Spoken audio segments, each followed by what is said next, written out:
fun. Paimon even dreamt of making the film last night. If Paimon remembers right, we're meeting at Hotel de Boer. Let's get going! Ayaka! Yoimiya! You're already here! Good morning. Xavier said yesterday afternoon went well. Yeah, and how about you, Ayaka? What were you up to yesterday? After we split up, Ayato went to see Udex Nervillette at the Palais Marmonia. I was originally thinking of going with him, but he said he could manage it himself. He told me to go see the sights around Fontaine and to enjoy the local culture. So I rode the aquabus with Yoimiya and visited the Opera House on Aranias Island. Yeah, you wouldn't believe what we saw there! 2 mechanical puppets that were dancing together! You've already seen them, right? Yeah, those two! Amazing, aren't they? We sat and watched for quite a while. It was mesmerizing. Like we could keep watching them forever. Oh, it was the same for us the first time we saw them, too! Afterwards, we went swimming at the beach! Well, diving, to be exact. It was the first time I ever breathed underwater! I held Ayaka's hand and we counted down together. 3, 2, 1, and then splash! We were beneath the waves.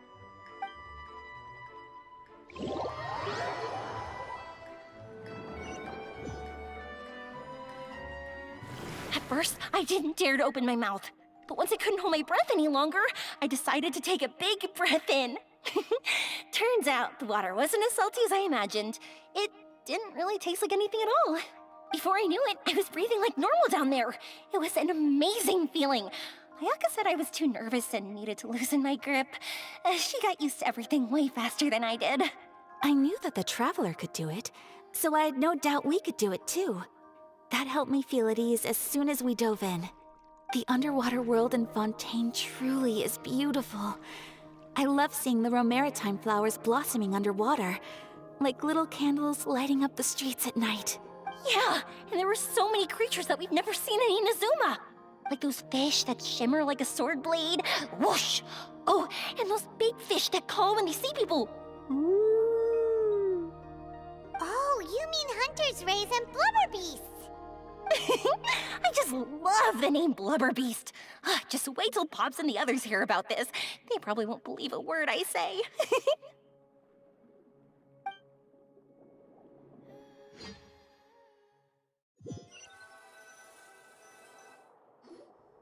Yoimiya was down there for quite a while. It was dark before we finally rode the aquabus back to the city. I figured she'd want to sleep in today. Yeah, even I was worried I wouldn't be able to get up. I still felt like I was drifting in the waves when I went to sleep last night. But as soon as I woke up today, I remembered that we'd all be shooting a film together, and I was ready to go. Speaking of the film, where's everybody else? My brother and Xavier were speaking to the restaurant owner about using the place as a filming location. They should be here soon. As for the others, We're here.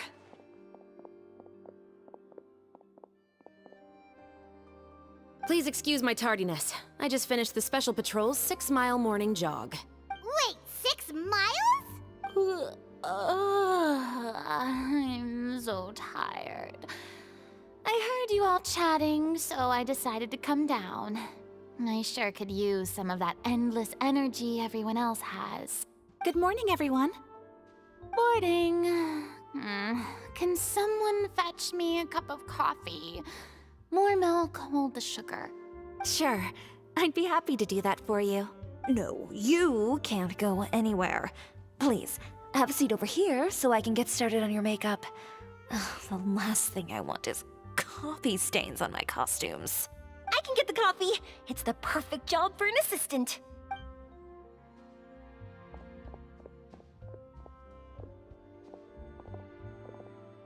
So much energy. Seriously, what's her secret? Oh, Yoimiya's always like that. But you sure look exhausted, Farina. It's because you're not used to waking up so early, huh? Of course not. I spent the whole night reading the novel from cover to cover, marking sections that either need to be omitted or adapted. Wow. Paimon didn't expect you to be so thorough. Well, I was the biggest star in all of Fontaine after all. It takes more than just a pretty face to earn a reputation like that. I know how to get serious when the situation calls for it. I went all out when I was acting as an Archon, so why wouldn't I do the same for my own life? Here's your coffee, Director Farina.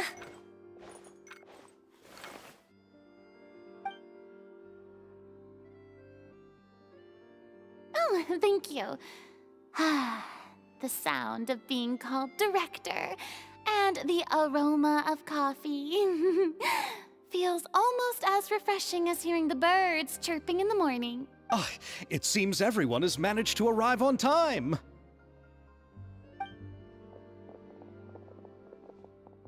We've reached an agreement with the restaurant owner. We are free to use the second floor to shoot our film. Really? That's great!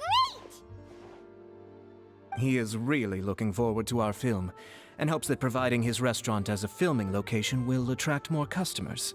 Well then, Mr. Xavier, I'll leave the rest to you. Okay, thanks. First, I'd like to introduce our new members. This is our prop manager, Veronique. She'll be in charge of all the film's props and items. And this is Bonneau, our lighting technician. He'll be in charge of lighting and illumination to set up each scene's atmosphere. Wow. Sure feels like we have some real professionals joining the crew now.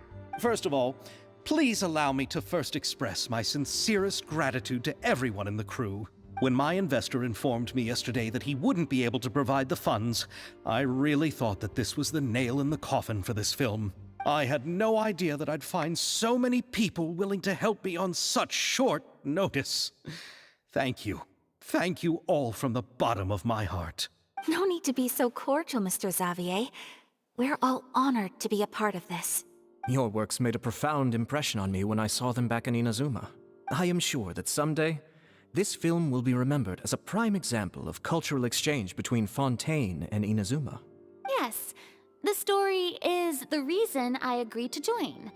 I can't bear to even imagine what this film would look like without the very best director. Anyway, I would like to make a promise to everyone that as the producer of this film, I'll do whatever I can to ensure that everything goes as smoothly as possible. This is not just my film. It also embodies the thoughts and feelings of every person here, as well as the endless effort we are about to pour into it. So, without further ado, the Two Musketeers will officially begin filming now! You may take it from here, Director Farina. All right, listen up, everyone. The first scene takes place when the two young musketeers are living at the Baron's home, still unaware of all that is about to happen to them.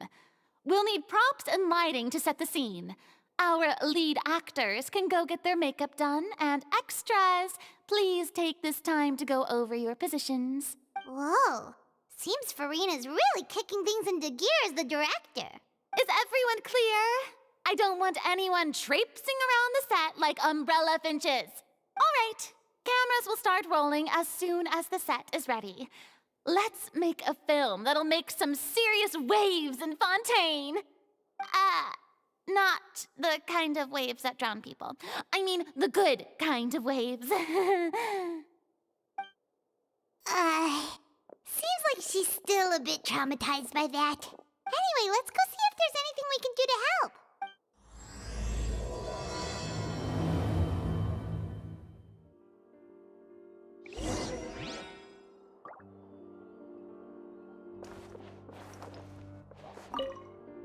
I don't need any help here. Why don't you try asking someone else?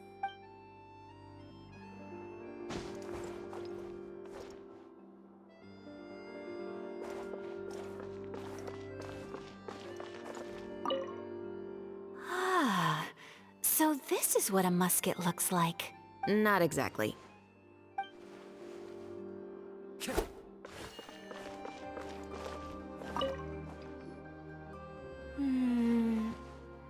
Ayaka has mentioned you to me before. She said that you two were great friends when you were kids. No talking. I'm thinking about how to do your eyeshadow. Ah, yes. To help me really look the part. To achieve a more young and naive look for this scene. Are you saying the wrinkles around my eyes are too deep? You just have too much of a calculating look in your eyes. You sure don't mince your words. It seems you really haven't changed much. Quiet.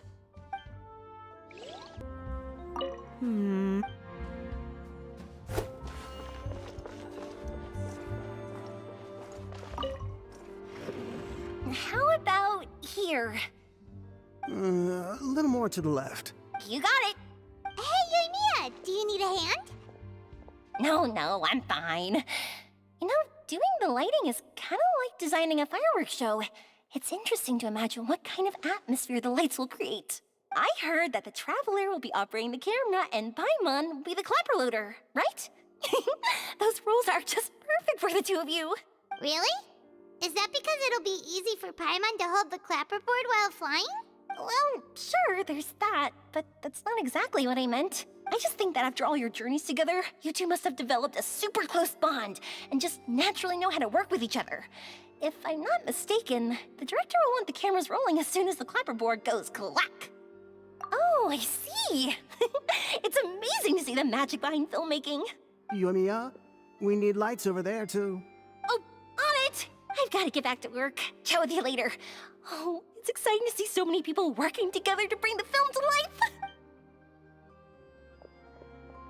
Seems like Yamiya's really getting into it. But she was right. We do have a super close bond, don't we?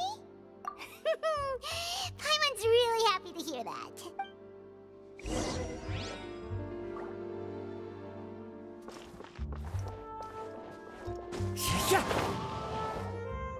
So, this is a real musket?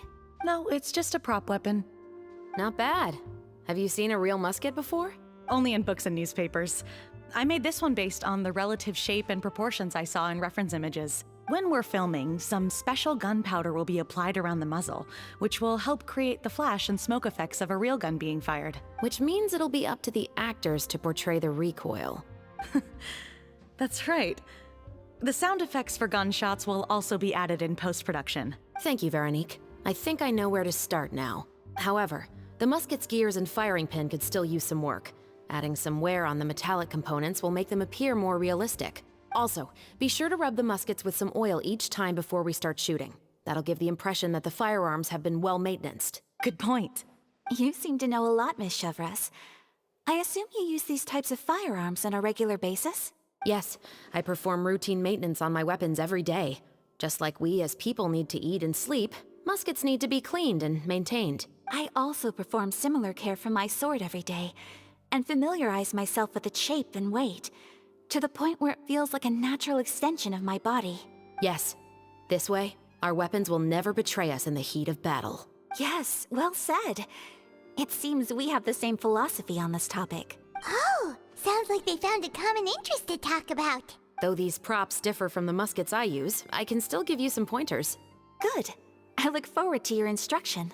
First and foremost, never point the weapon at anyone, regardless of whether it's a real or prop weapon or whether you're holding it or it's on the table. This holds for any time when you're not actively engaging an enemy. Okay, understood. When aiming the musket, extend your arm so that it's level with your shoulder and use your eye to look down the weapon's sights. Like this? Not bad. Now, try saying your lines. This is the end of the road for you. Good. Now turn your body a little. That way, you'll give your enemy less of a target to work with. And relax your shoulders. Here, allow me to demonstrate. This is the end of the road for you. Huh. Excuse me, Miss Chiori. Director Farina, there's something I wish to discuss with you. Oh? What is it? Like this? Yes, much better. What do you think? I do see your point. But are you sure you wish to do this? I believe it would be most fitting. Well, if you insist. All right, I understand. Miss Ayaka, Miss Chevres, could the two of you please come over here? Huh? What's going on? Are we gonna start filming now? Let's go see. What is it? I have a question for you, Miss Chevres. Would you be willing to play the role of a musketeer? What? To clarify, I would like to turn over my role to Miss Chevres. But, brother... Don't worry, Ayaka. I actually view this as a good thing. I was becoming troubled trying to set aside some time to speak to the staff at the Palais Mermonia. I would like to have some conversations about the cultural exchange between our two countries, and I've heard that the bureaucratic process here can get rather complicated. Now, I will be able to focus on my work. Besides, you also know that I'm not really one for public performances. Are you really sure? From a director's point of view, I also felt like the relationship between the two musketeers in the original story could be improved. The older brother in the story plays the lead role with his overbearing character, but this causes his character to overshadow that of his sister, and the theme of the two supporting and relying on each other isn't conveyed very well. But if we were to change the siblings to two sisters of a similar age, then that aspect of the story might come through more clearly. Also, I've seen you instructing Ayaka. That cold and dignified personality is exactly what we need for the older musketeer. Of course, even with all these insights, the decision should still be made by Miss Chevres. Chevres mentioned that she really likes the story, right?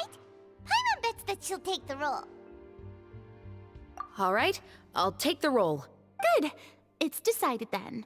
I'll get started on making edits to the script. We'll also need to make some immediate adjustments to the lighting, props, and costumes. I have a feeling that our adaptation will be even better than the original story. You're doing a great favor for me, Miss Chevres. You have my gratitude. Don't mention it. I like this character, so if anything, I should be the one thanking you. Well, since my brother is the one who brought up the idea, I suppose there's no need to worry. Let's go, Miss Chevres. I look forward to working with you. Please, just call me Chevres. Seems like you're really going out of your way to solve the problem I was having with your makeup. Surely you jest, Chiori. I assure you that I was mostly motivated by a desire to spend more time on formal business. Oh, come on. You really think I'd buy that? According to what I've heard from Ayaka, her brother is someone who can juggle 10 different matters at the same time. I'm sure you have other reasons for backing out. Perhaps. Ayaka always said she wanted to go out and see more of the world, just like the Traveler. But I feel that she needs not only to see other nations, but also to make some different kinds of friends. I think it would be harder for her to make new connections with me constantly by her side. I would like to give her some space. All right, go on. Spoil her some more. Ayato, it's too bad you're stepping down from the role. Paimon really wanted to see you act as a musketeer. No need to poke fun at me. I'd wager that you also felt that I wasn't the best candidate for the role. It's a little hard for Paimon to imagine you saying those lines. Yes, I've made an appointment to meet some people from the Palais Mermonia. Now, I will have some more time to prepare. Traveler, get the camera ready. Paimon, get the clapperboard. Actors, to your positions. We're about to start shooting the first scene. Go on now. And please take good care of Ayaka. Yep, don't worry. Thank you. I look forward to seeing the film when it's finished. All right. Now that we're all here, let me help set the scene for everyone. The first scene takes place when our two main characters are still living at the Baron's estate.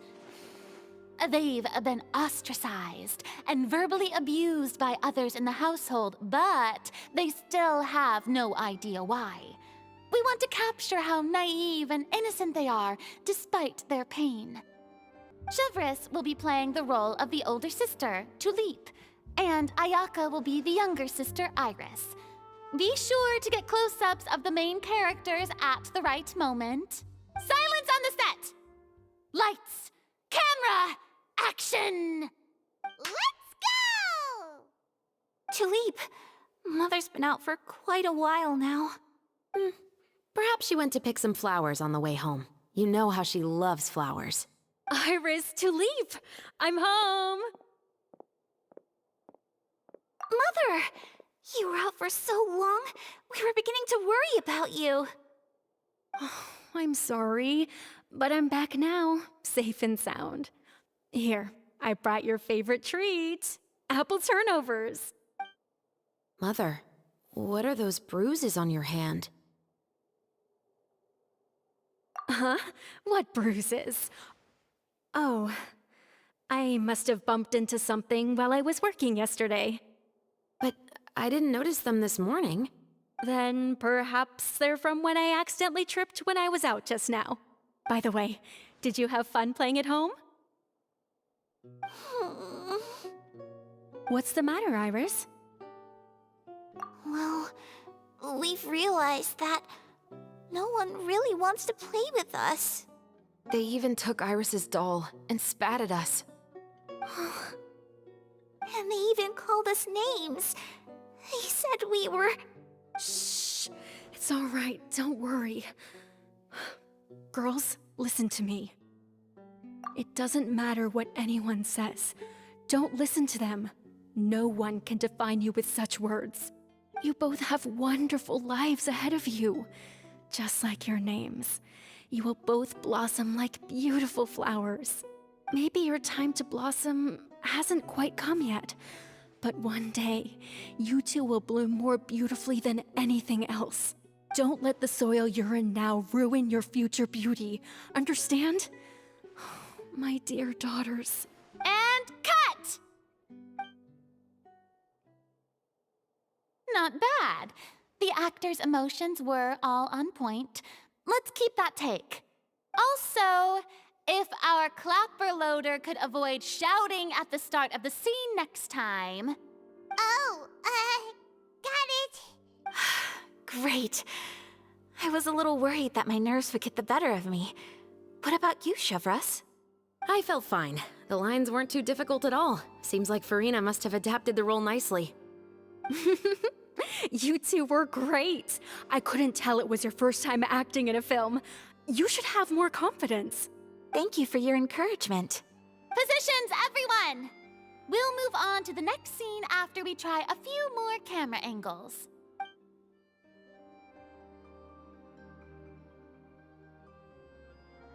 This scene is when our two characters return home, only to discover their mother has been murdered.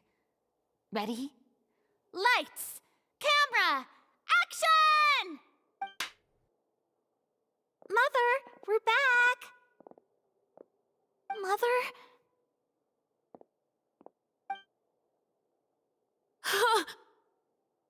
What's wrong, Tulip?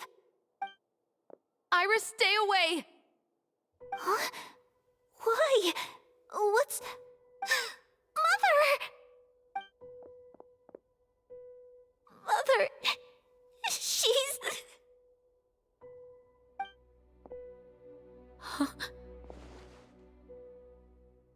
There's poison in this cup. Huh? I could have sworn I've seen this kind of cup before. Those aristocrats. They didn't even try to cover up their actions.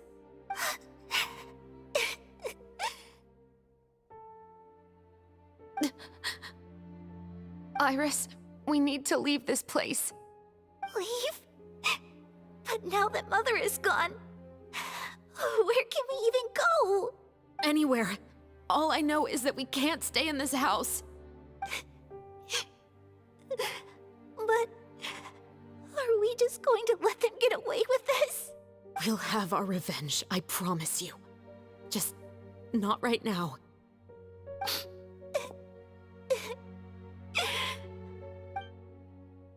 Come on, let's go.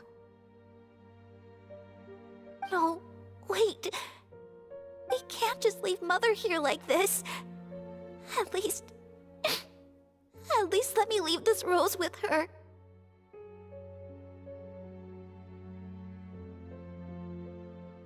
That's why we went out in the first place.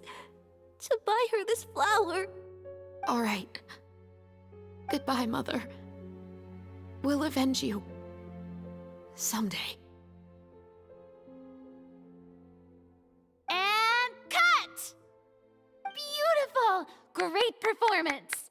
Oh my, you're so amazing, Ayaka! And were those real tears I saw? How did you do it? I was surprised too. Thank you for the kind compliments. Actually, as soon as Director Farina said action, I told myself not to think about anything. I just felt the weight of the moment and became the character. It's quite similar to practicing the art of the sword. You clear your mind and focus only on what's happening in front of you. Ayaka's performance was amazing. Have I discovered an acting prodigy? Pipe down, everyone! We need to move on to the next scene!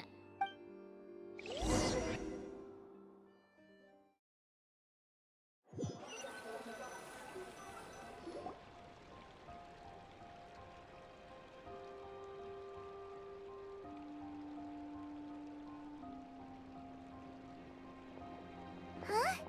Are we done already? But Paimon wants to keep playing with the clapperboard.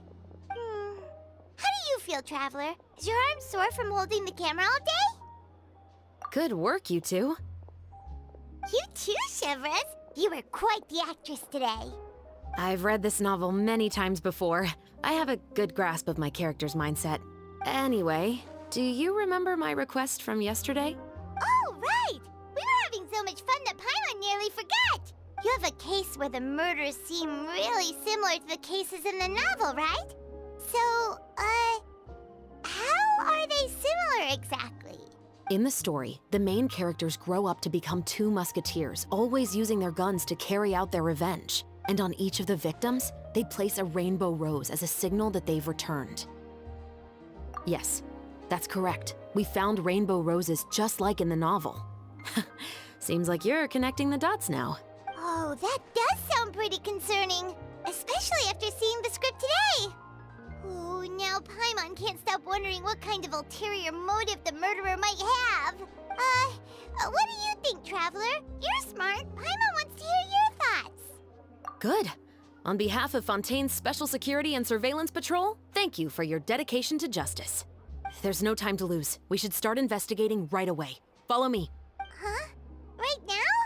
But we just got done filming all day. Paimon's so tired. The most valuable intel always comes after nightfall.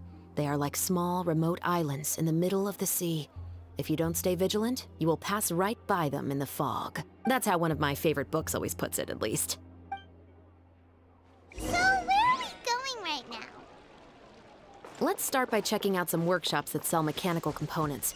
If the culprit is making their own weapons, it's very likely that they'll visit those sort of places. Welcome to LeChaux's Clockwork Workshop. How can I help you? Hello. I'd like to know if anyone has purchased some special components lately. Special components? Sorry, could you be more specific? I mean the kind of components that aren't typically used for clockwork toys, but for firearms. Huh? For firearms? No, we don't sell those sort of things here. Don't misunderstand. I'm not here to cause any trouble. We are merely investigating a case, and we're hoping that you could cooperate. Well, to be completely honest, I'm not even sure what kind of components that would entail. Has anyone ever purchased components here as an individual rather than on behalf of an organization? We have a lot of customers who buy toys, but those who buy components are all regular customers who buy in bulk on behalf of their organization. Is that so? I understand. Thank you for your cooperation. You're welcome. It's the least I can do. Oh, hey, Chevres. Run out of oil for your musket again? Hello, Estelle. I want to know if anyone has come to your shop recently to order some firearm components. Oh, is this another case? Let me think. I don't think so.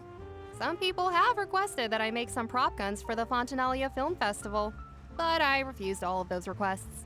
Oh? Why's that? Because there's no profit! I only make things here that can do some real heavy lifting. I don't have the energy to make some new molds just for the festival. Then has anybody come specifically looking for mechanical components? Well, I usually sell off my scrap to the Fleuve Cendre.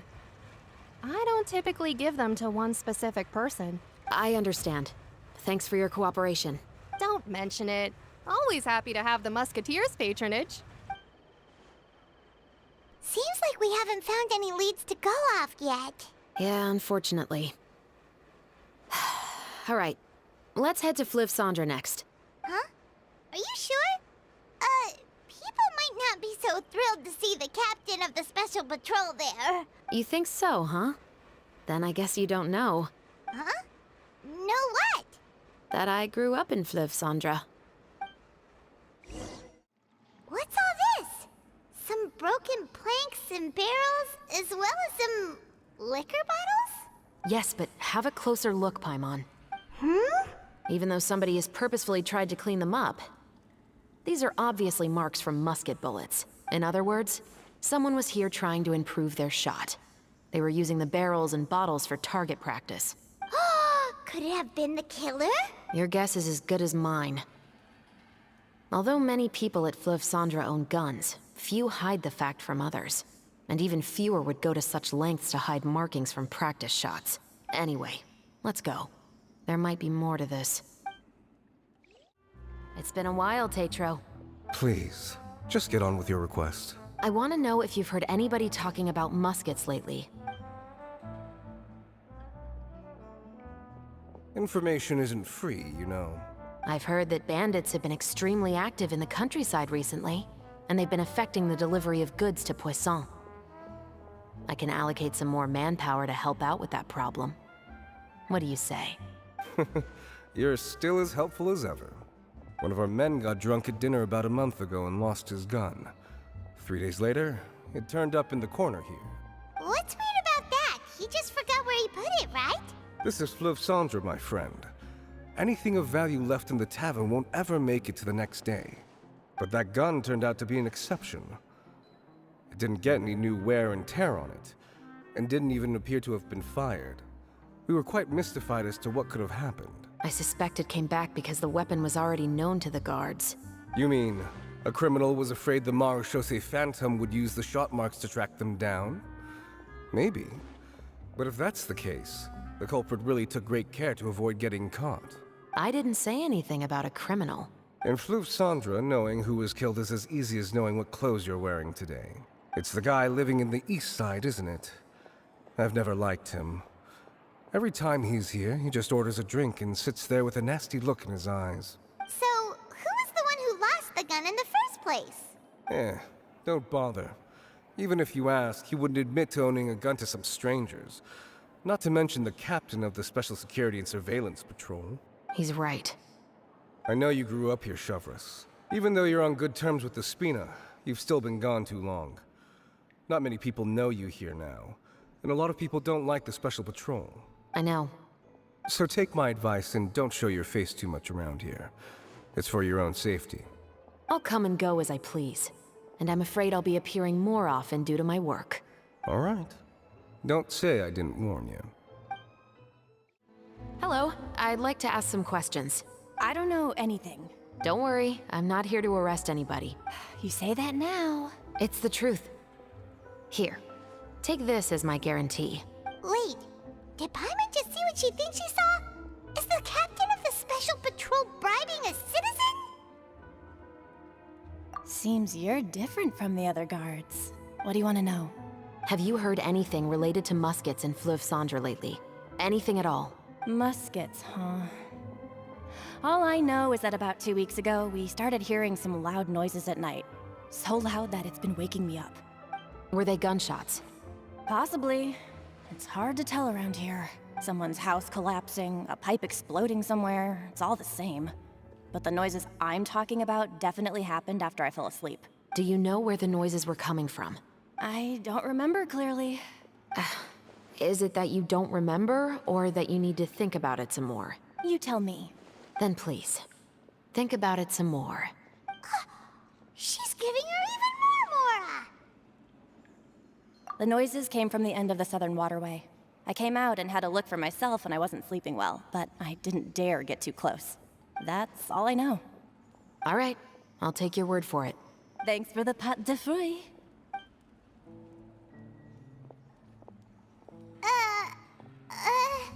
No need to be surprised. I grew up here, remember? I know how to get people around here to talk. My apologies, I'm all out of sweets. Though I do have some other tempting snacks in my custody. Fries, fried chicken, and even onion rings. But taking care of junk food is my responsibility. You're better off sticking to your normal, nutritious diet. Now then, let's keep going. Seems like that's all we'll be able to uncover for today.